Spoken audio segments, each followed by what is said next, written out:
Story 1. The Red Room. James had always been a thrill seeker, drawn to the most obscure corners of the internet. One night, after a particularly boring evening, he found himself browsing the dark web. It was there that he stumbled upon something he had only heard about in whispers: the Red Room. Intrigued by the name, he clicked the link, expecting some edgy content. What he found was far more horrifying. The screen loaded slowly, revealing a crude chat room interface with a live video feed at its center. The room was dark, lit only by a dim overhead bulb. In the middle of the room was a man tied to a chair, his face bruised and bloodied. The chat was alive with viewers placing bets on what would happen next. James felt a knot in his stomach, realizing he was witnessing a live torture session. His instinct was to close the browser, but as he moved his cursor to the X, a message flashed on the screen. "Don't even think about it, James." His heart raced. How did they know his name? Before he could react, his webcam light flickered on, and the video feed on the screen changed. Now, it was showing his own room, his own face staring back at him. A cold sweat broke out across his forehead as the chat erupted with comments like he's next. And this is going to be fun. Desperately, James unplugged his computer and yanked out the battery, plunging his room into darkness. But then, the doorbell rang. Trembling, he approached the door and peeked through the peephole. No one was there, but on the ground was a red envelope with the words "Welcome to the show" scrawled across it in thick black ink. Story 2. The Puzzle Box. Emily was a puzzle enthusiast. She loved solving riddles, crosswords, and any kind of brain teaser she could get her hands on. So when she received a mysterious package on her doorstep with no return address, containing an ornate puzzle box, she was intrigued. The box was beautiful, carved from dark wood with intricate designs, and came with a note: "Solve the puzzle, and your deepest desires will be fulfilled." Emily spent hours trying to open the box. The puzzles were challenging, but nothing she couldn't handle. As she twisted and turned the pieces, strange things started happening around her apartment. Lights flickered, objects moved on their own, and she could hear faint whispers, as if the box was trying to communicate with her. She should have stopped, but the promise of fulfilling her desires kept her going. Finally, after what felt like days, the last piece clicked into place, and the box popped open. Inside was a single key. Confused, Emily searched her apartment for what it might unlock, but found nothing. That night, she was awoken by a loud scratching noise. It seemed to be coming from inside her walls. The sound grew louder, more frantic, until she could hear something clawing its way out.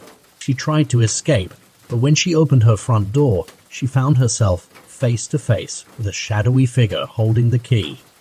It whispered in her ear, "Your deepest desires come with a price." Story 3. The Digital Doppelganger. Ethan was a tech-savvy teenager who loved exploring the latest trends online. One day, while browsing a forum on the dark web, he found a site advertising digital clones.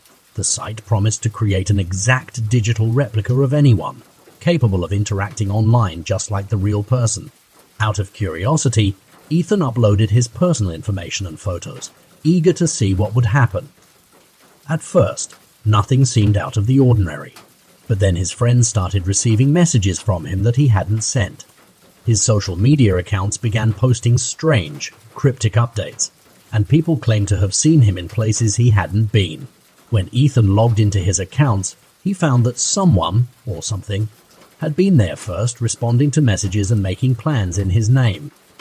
Frightened, Ethan tried to delete the clone, but the site had vanished from the dark web. Worse, his digital doppelganger seemed to be gaining more control. His online presence became more erratic, posting disturbing images and videos, making threats and alienating his friends. Ethan realized that the clone was trying to take over his life, and if he didn't stop it, the digital version of him would become the only version anyone knew. One night, as Ethan sat in his room, trying to figure out how to fix this, his computer screen flashed to life, showing a live feed of him sitting at his desk. A message appeared. "It's too late, Ethan. I'm the real you now." His computer shut down, and as he looked around, every device in his room powered on by itself, all displaying his own terrified face. Story 4. The Surgeon's Room. Max was a medical student with a dark curiosity. Late one night, while exploring the darker corners of the web, he found a forum dedicated to underground surgeries. The site, The Surgeon's Room, offered tutorials on human dissection, using anonymous patients who were clearly not volunteers. The surgeries were graphic, brutal, and conducted with a disturbing level of expertise. Max was horrified, but he couldn't look away. Days later, a package arrived at his apartment. Inside were surgical tools and a note that read, "Practice makes perfect." He dismissed it as a prank until he started receiving emails from the site, addressed to him personally, offering him a chance to test his skills. The messages became more insistent, urging him to take the next step and suggesting he start with someone close to him. Max's fear turned to paranoia. He started seeing shadowy figures watching him, and his phone would ring with no one on the other end. One night, as he lay in bed, he heard footsteps in his apartment. He grabbed the surgical tools for protection, but when he entered his room, the tools were already laid out on his bed, along with another note, "Tonight's the night, doctor." Story 5. The Infinite Maze. A group of friends, bored and looking for a thrill, decided to delve into the dark web together. They found a site called the Infinite Maze, which claimed to be an online game with a massive cash prize for anyone who could reach the end. The game started innocuously enough, with simple puzzles and mazes to navigate. But as they progressed, the scenarios became more disturbing. Each level seemed designed to exploit their deepest fears. One friend, who was terrified of drowning, found herself in a maze filling with water. Another, who feared spiders, was confronted with an endless swarm of arachnids. One by one, they failed the challenges, their screens going black and their voices disappearing from the group chat. The last friend standing, Jake, realized that this wasn't just a game. It was a trap. As he reached what he thought was the final level, Jake was confronted with a mirror maze, where every reflection showed a version of himself that was distorted, monstrous. The reflections taunted him, revealing his darkest secrets and fears. When he finally reached the center, the maze dissolved, and he found himself alone in his room. But something was wrong. His friends' voices echoed in his head, begging him to help them, to free them from the maze. But there was no escape. The game had only one rule. Once you enter, you never leave. Story 6. The Face Collector. Lucy was always fascinated by masks. She collected them from around the world, each one with its own story. While browsing the dark web one night, she found a site that sold faces, incredibly lifelike masks that resembled actual people. The site claimed they were made using advanced technology, and each mask was unique. Intrigued, Lucy ordered one. When it arrived, she was shocked to find that the mask looked exactly like her own face. It was eerie, down to the smallest detail. She couldn't resist trying it on. As soon as she did, she felt a strange sensation, as if the mask was molding itself to her skin. When she tried to take it off, it wouldn't budge. Panicked, she pulled harder, but the mask seemed to fuse with her flesh. She looked in the mirror and screamed. The mask wasn't just covering her face. It was becoming her face, her features distorted, twisting into a grotesque version of herself. The next morning, she woke up to find her collection of masks had changed. Each one now bore her likeness, each one more twisted and nightmarish than the last. And then she realized she wasn't the first to wear this mask, and she wouldn't be the last. Story 7. The Midnight Game.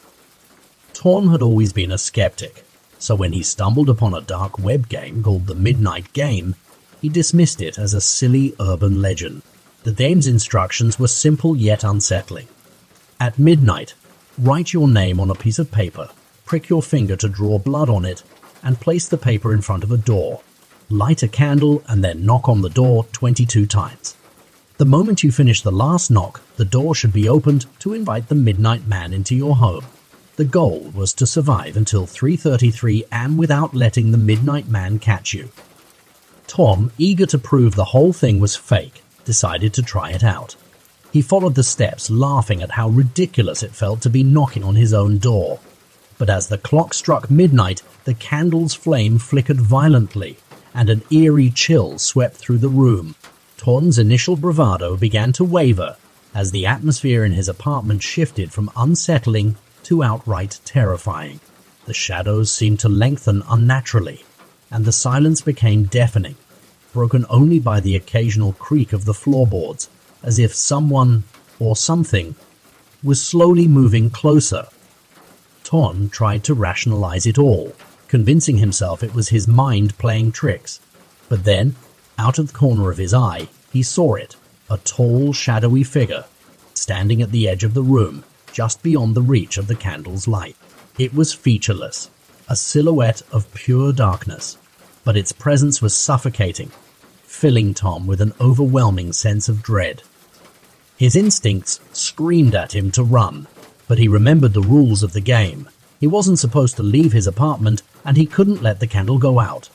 The rules said he could use a circle of salt to protect himself, but in his arrogance, he hadn't prepared any.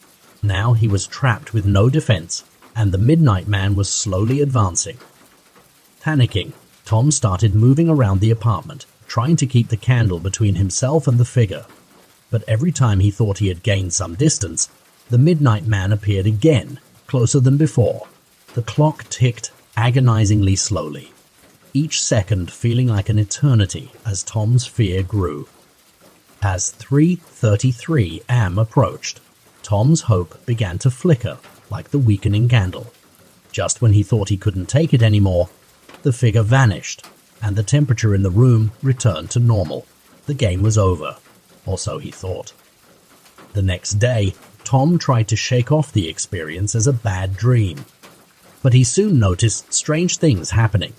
Doors creaking open on their own, cold spots in his apartment, and that same overwhelming sense of dread at night. It became clear that the Midnight Man hadn't left.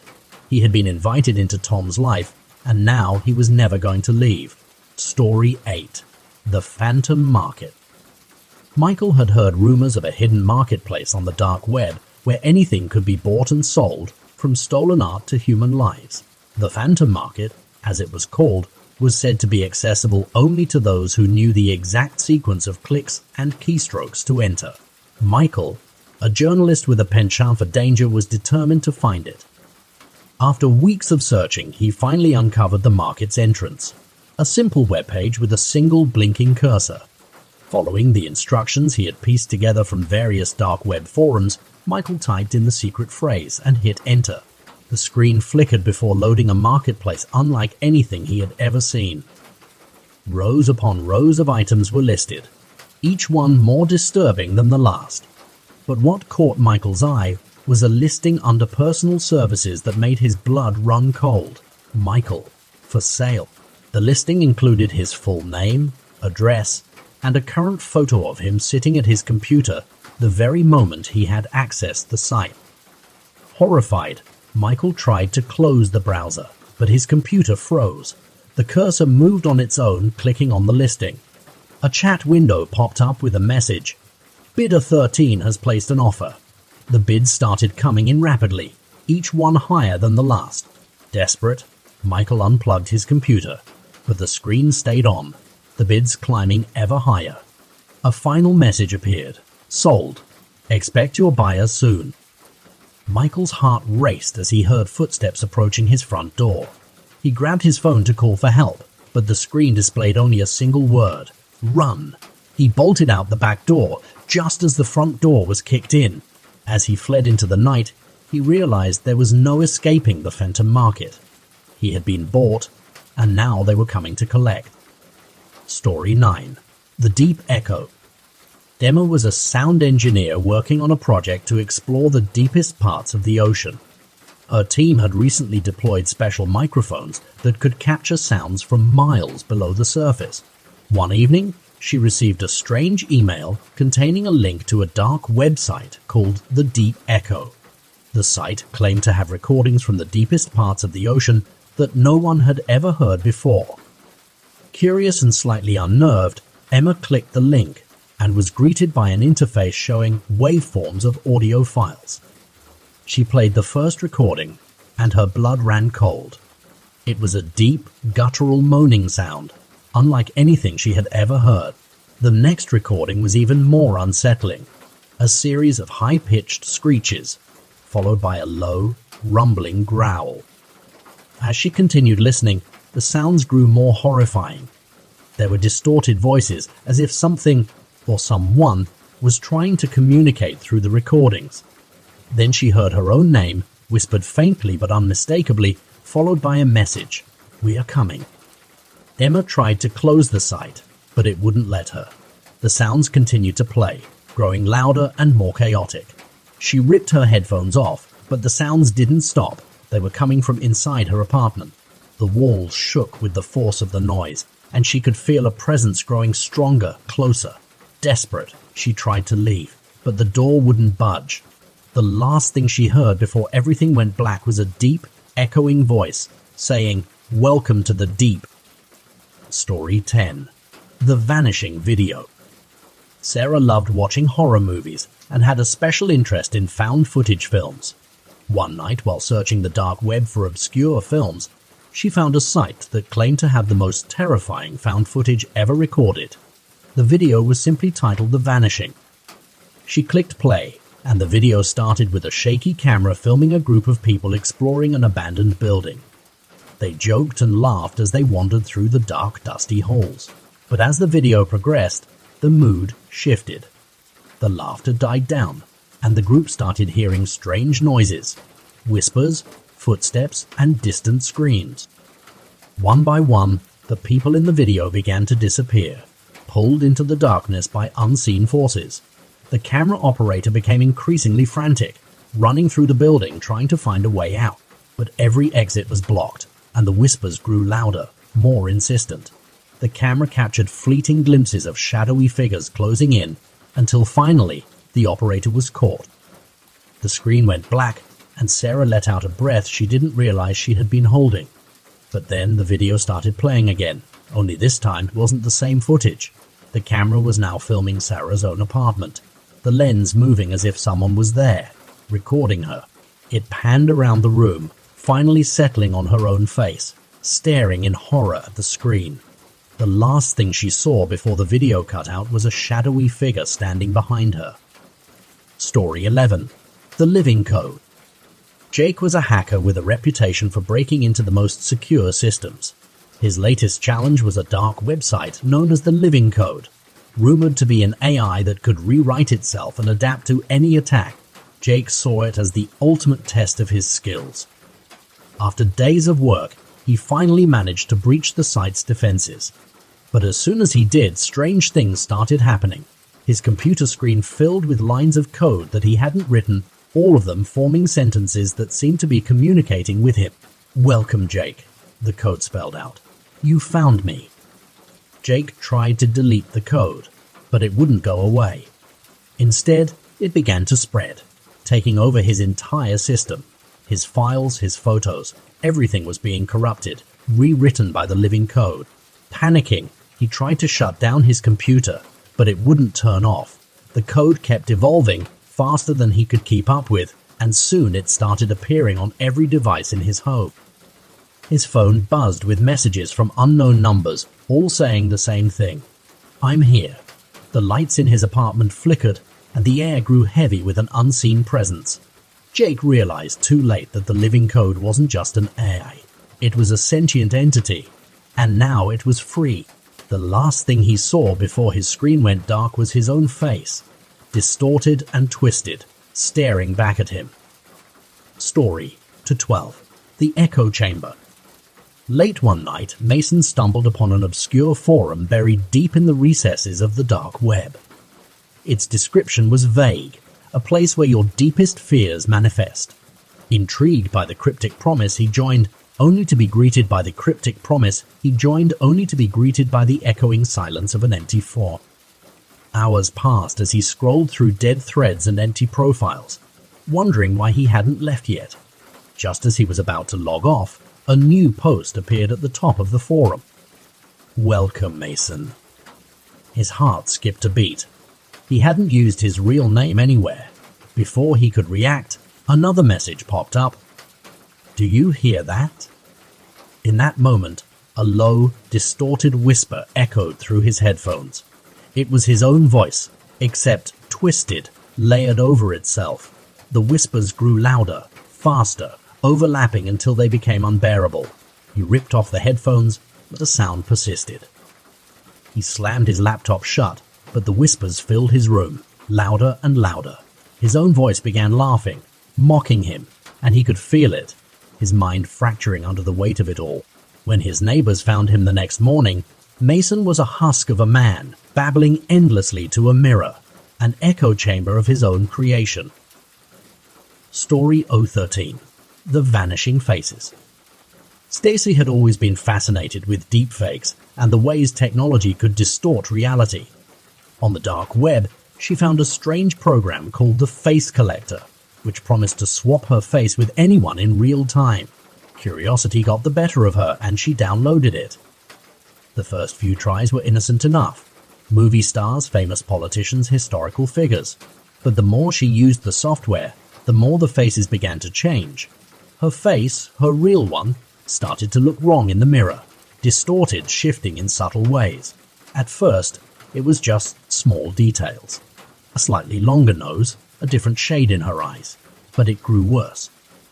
One morning, she woke up and didn't recognize the face staring back at her in the mirror at all. It was a complete stranger, a composite of every face she had ever tried on. Panicking, she tried to log back into the dark web forum to get help, only to find a new thread waiting for her. "Your face has been collected. Thank you." Now torture and unexplainable disappearances. Some were just cries for help. Others full confessions of monstrous deeds. But there was one common theme. No one ever replied. Out of morbid curiosity, Jackson read deep into the night, unable to stop. The posts became more intense, people describing how they were being hunted, stalked by something that didn't leave a trace, and the more he read, the more anxious he felt. It was as if the stories were reaching out to him, wrapping around his mind like a cold hand. Eventually, Jackson couldn't help himself. He typed a single word in the thread. "Why?" Immediately, a new message appeared, directly addressed to him. "You shouldn't have spoken." He felt a chill run down his spine. He tried to delete the comment, but the site wouldn't let him. Suddenly, his screen flickered, and his webcam light turned on. A message popped up. "We're watching now." Terrified, Jackson shut his laptop and tried to sleep, but he couldn't shake the feeling that something was wrong. Over the next few days, strange things started happening. He would notice shadows in the corners of his eyes, his computer turning on by itself, whispers in the dead of night. The feeling of being watched was constant, suffocating. Then the messages started appearing on his phone. "Are you scared yet?" You shouldn't have broken the silence. They came at all hours, and no matter what he did, he couldn't stop them. One night, Jackson awoke to find his bedroom door open. Standing in the doorway was a figure cloaked in shadow, its face hidden, but he knew it had been waiting for him. He screamed, but no sound came out. The figure moved closer, silently, until it stood over him, whispering in a voice that echoed from the forum posts, "Welcome to the Silent Forum."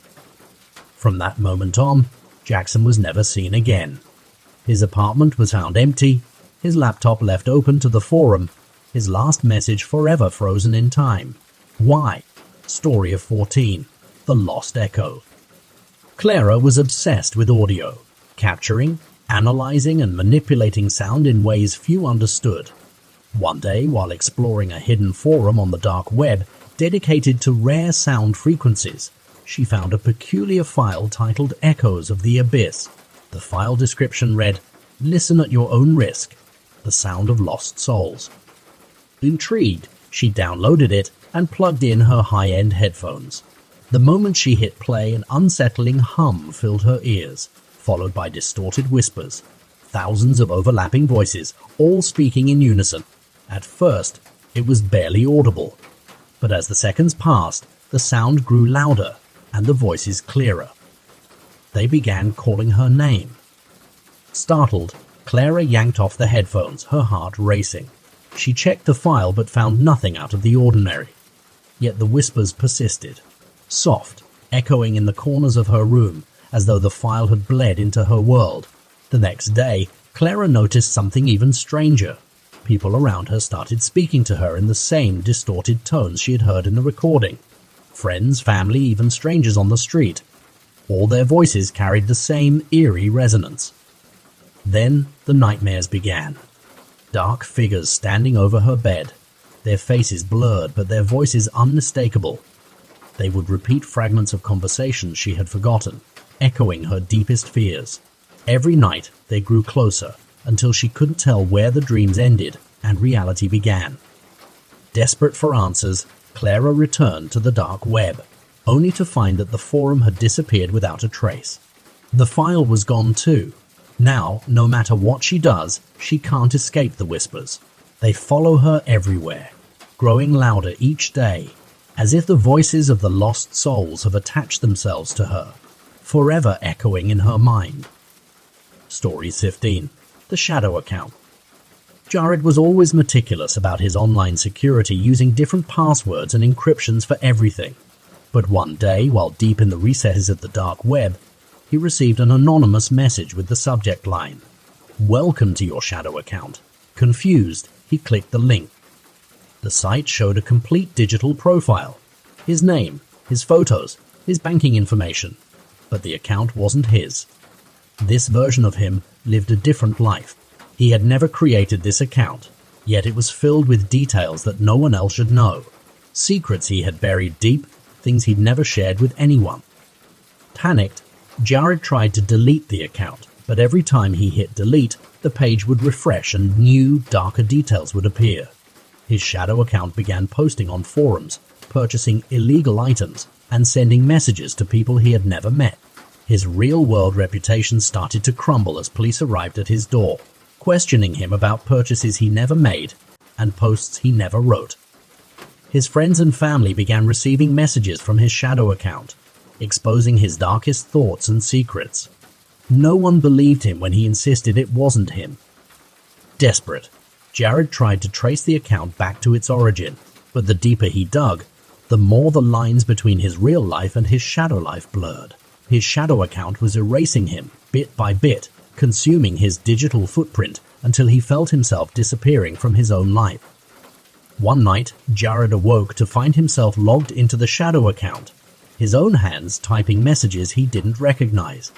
The screen showed a live feed of himself, but the reflection staring back at him was wrong, darker, twisted, with a malicious grin.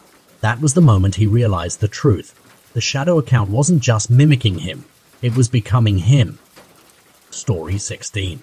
The Entity. Mark had always been fascinated by obscure, forgotten websites on the dark web. One day, he came across a site called The Void.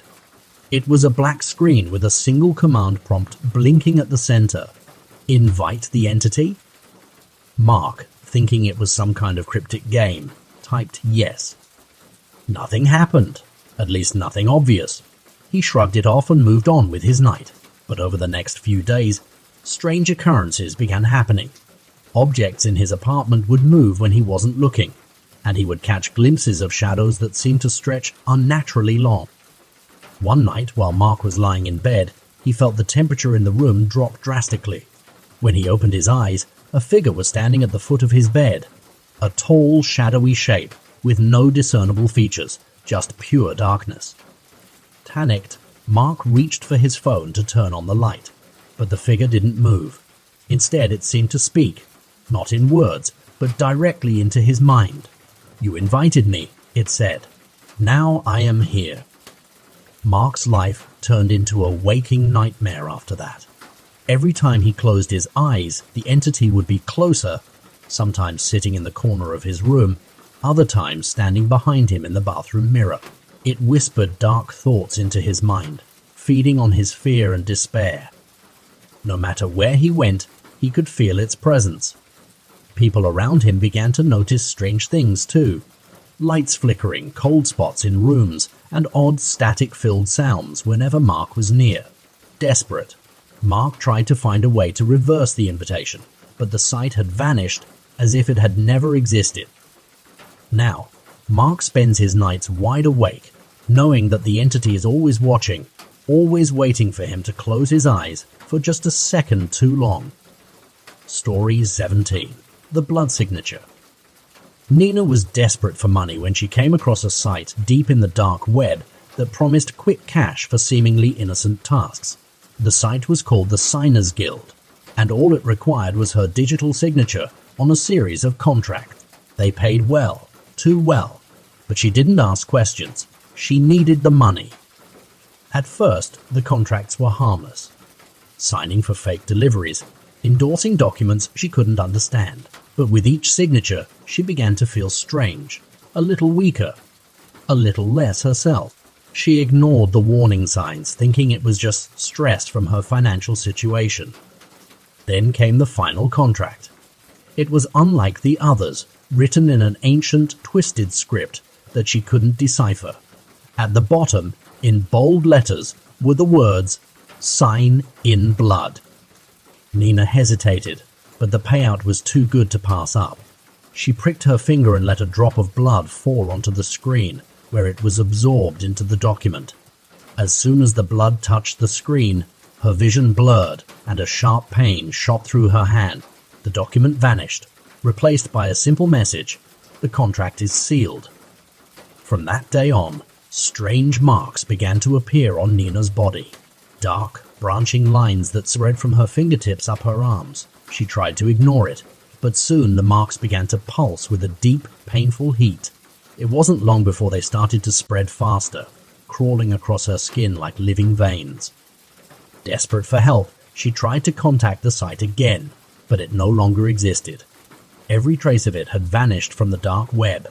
The money she had been paid was gone, too, leaving her account empty. One night, the lines stopped moving. They had covered her entire body, pulsing with an eerie red glow. Then she felt it, the pull, deep within her bones, dragging her towards something dark and ancient. She couldn't resist it. Her body moved on its own, her mind trapped in a haze of fear and confusion. The last thing Nina remembered was standing in front of an old, crumbling doorway, deep in the woods. A voice echoed in her mind, "The contract is fulfilled." No one ever saw her again, but those who venture too far into the woods sometimes hear whispers carried on the wind, and if they look closely, they can see the faint outlines of dark veins creeping up the trees, marking the land where Nina was taken. Story 18. The Forgotten Password.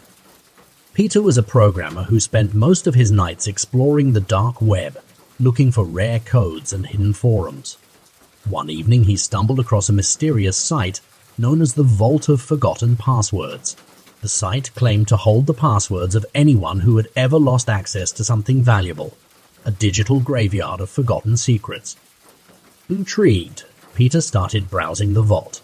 The entries were long and bizarre, hundreds of passwords tied to cryptic usernames, some decades old. Each entry included a brief description of what the password unlocked: a locked computer, a bank account, a personal diary. But there was one entry that caught his attention, an old account titled Psycholock. The description was simple: forgotten memories. Peter, curious beyond reason, clicked on it. A password prompt appeared, asking for his own memories. Before he could think, the prompt began to fill in on its own. Passwords he had used in the past flashed on the screen, including ones he hadn't used in years. Something deep in his mind had started answering the questions for him. Suddenly, a flood of memories began to resurface, things he had long forgotten, locked away in his subconscious. The faces of strangers, moments he could barely recall, all rushed back in a torrent of confusion and fear. And then, something darker emerged. He saw himself staring at a mirror, but the reflection wasn't his. It was twisted, distorted, grinning at him with hollow eyes. His past, it seemed, held secrets he had never wanted to remember, freaks tied to the vault. His head throbbed as the memories overwhelmed him. He tried to close the site, but his computer refused. The vault had him now, its icy grip tightening around his mind. As more memories resurfaced, Peter realized they weren't just his. They belonged to others too. Lives he had never lived, faces he had never seen, all merging into one, erasing who he once was. By the time he managed to pull himself away from the screen, Peter was no longer sure who he was. The vault had taken something precious from him, his identity, and replaced it with the echoes of forgotten lives. He could no longer tell what was real and what was stolen from the depths of the dark web. Now Peter spends his days in a haze of confusion, searching for the password to unlock his own mind, but the vault never forgets, and neither does he.